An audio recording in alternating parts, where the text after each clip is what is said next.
جناب قاسم، جناب عبداللہ اور جناب ابراہیم رضی اللہ تعالی عنہم، ان تینوں کو رب ذوالجلال نے بچپن ہی میں اپنی بارگاہ میں واپس بلا لیا۔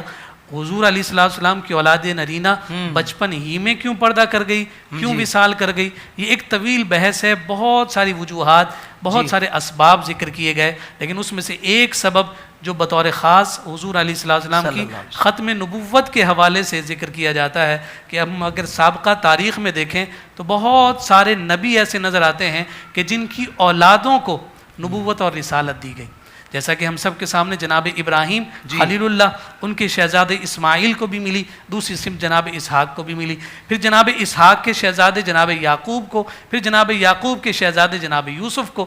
تو اب اگر حضور علیہ السلام کی کوئی اولاد نرینہ حیات رہتی اور انہیں منصب نبوت پر فائز نہ کیا جاتا تو حضور علیہ السلام کو تو اللہ رب العزت نے تمام کمالات کا جامع بنایا۔